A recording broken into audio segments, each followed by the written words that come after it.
রঘুনন্দন মনের মধ্যে ভক্তি নিয়ে ঘর থেকে খুঁজে এনে একটা লাঠি পেয়েছে। লাঠি পেয়ে যেই না গোপীনাথকে আঘাত করতে যাবে, গোপীনাথ মনে মনে ভাবছে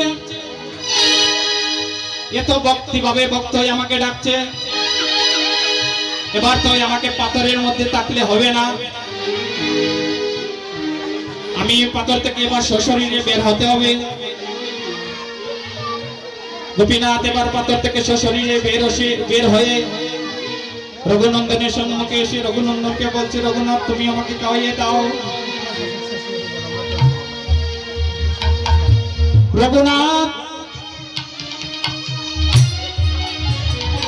রঘুনাথ তুমি আমাকে খাওয়াইয়ে দাও। গোপীনাথ বলছে, তুমি নিয়ে যাতে তুমি খেয়ে নাও। গোপীনাথ রঘুনন্দনের কথা শুনে সেই পাত্র থেকে খাবার শুরু করলো। যেই না পাত্র থেকে খাবার মুখে দিলেন,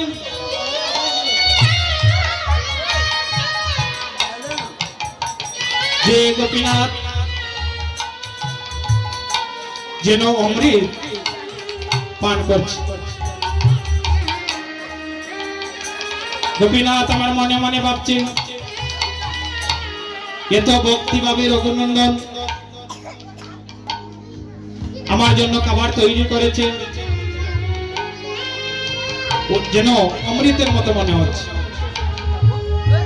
রঘুনাথ একে একে সবকিছু খেয়ে নিচ্ছে।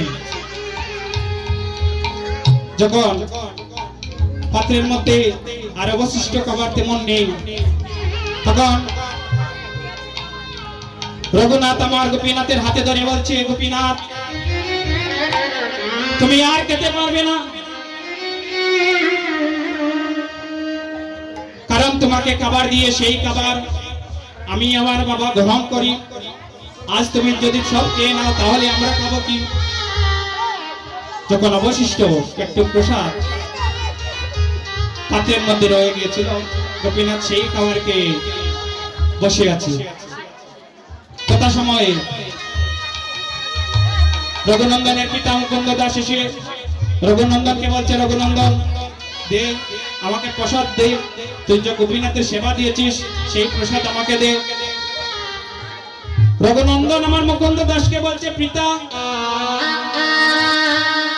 আমি কেমন করে তোমাকে খাবার দেব? আজ গোপীনাথ সব খাবার খেয়ে নিয়েছে। মুকুন্দ দাস বিশ্বাস করতে পারছে না, এই পাথরের মূর্তি আমি সারা জীবন যার সেবা দিলাম,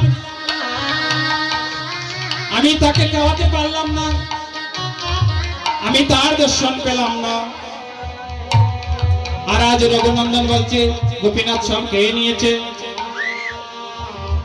গোপীনাথ, রঘুনন্দন তুই মিথ্যে কথা বলছিস।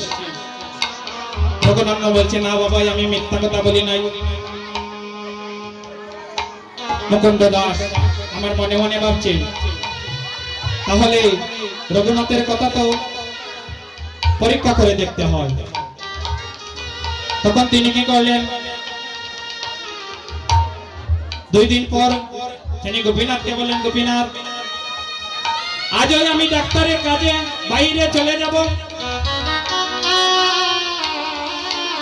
তুই যেইভাবে সেদিন গোপীনাথের সেবা দিয়েছিলে আজও তুই সেইভাবে গোপীনাথের সেবা দিবে। রঘুনন্দনকে পরীক্ষা করার জন্য কোনো কাজে নেই, তিনি সেই ঠাকুর ঘরের পিছনে দরজার আড়ালে দাঁড়িয়ে আছে। আর গোপীনাথকে বলছে, রঘুনন্দনকে বলছে, রঘুনন্দন আজ তোকে কোনো কিছু তৈরি করতে হবে না, আমার গৃহে নাড়ু তৈরি করা আছে, সেই নাড়ু দিয়ে আজ তুই গোপীনাথের সেবা দিয়ে দে। রঘুনন্দন যখন সেই নাড়ু নিয়ে গোপীনাথের গৃহে প্রবেশ করলো, সেই দিনের মতো আবারও দরজা বন্ধ করে দিল। বন্ধ করে দিয়ে গোপীনাথকে বলছে, গোপীনাথ এসো। গোপীনাথ আমি যে গত পরশু দিন এসেছিলাম, সেই রঘুনন্দন আজও বাবা আসতে পারে নাই, আজও বাবা আমাকে পাঠিয়েছে তোমাকে সেবা করানোর জন্য, তুমি এসো। গোপীনাথ আসলেন, এসে বললেন, রঘুনন্দন আজ এই খাবার কে তৈরি করেছে? গোপীনাথ আজ এই খাবার কে তৈরি করেছে? রঘুনন্দনকে বলছে, রঘুনন্দন বলছে, আজকের এই নাড়ু আমি তৈরি করিনি, বাবা তৈরি করে দিয়েছে।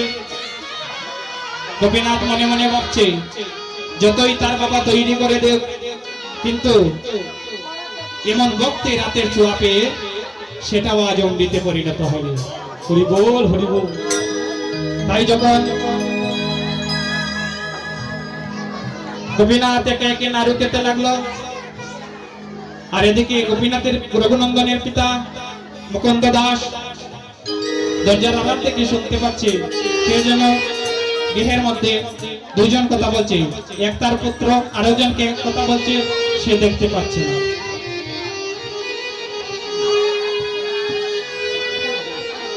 এইভাবে যখন গোপীনাথ নাড়ু খেতে আরম্ভ করলো, তখন রঘুনন্দন মনে মনে ভাবছে, সেই দিন গোপীনাথ সবকিছু খেয়ে নিয়েছিল, আজ আমি তাকে একা খেতে দেব না।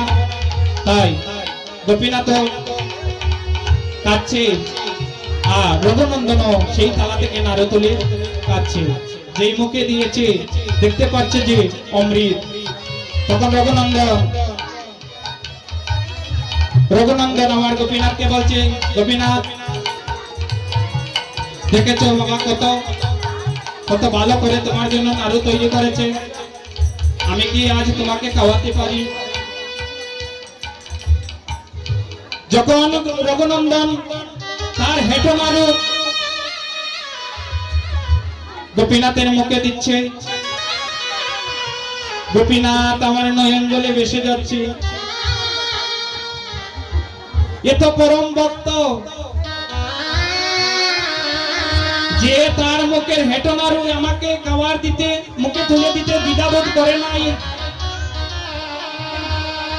এমন ভক্তের তুলনা তো জগতে আর হয় না। তাই গোপীনাথ যখন নয়ন জলে ভাসছে, তখন রঘুনন্দন গোপীনাথকে বলছে, গোপীনাথ তুমি কাঁদছো কেন? ও আমি তোমাকে হেঁটো নাড়ু দিয়েছি বলে তুমি আজ কাঁদছো? গোপীনাথ বলছে, না না ভক্ত, আমি তার জন্য কাঁদি নাই,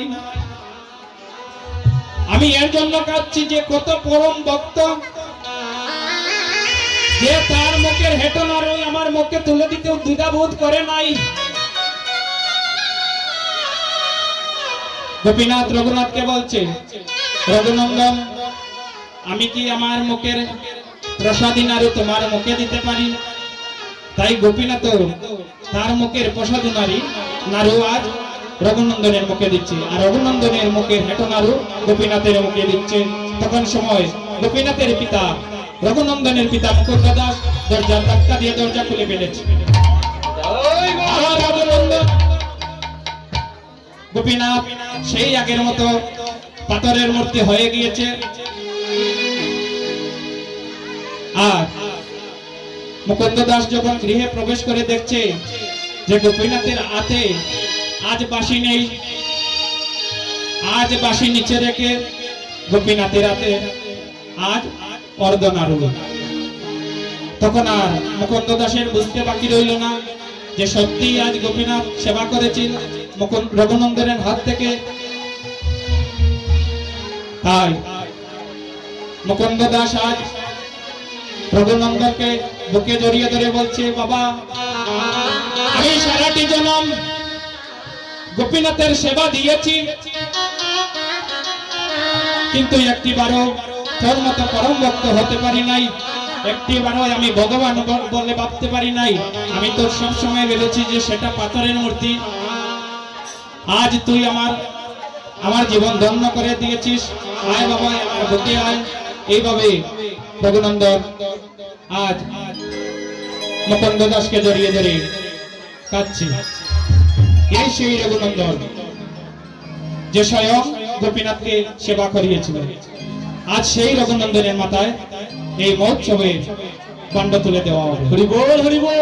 হরি বল।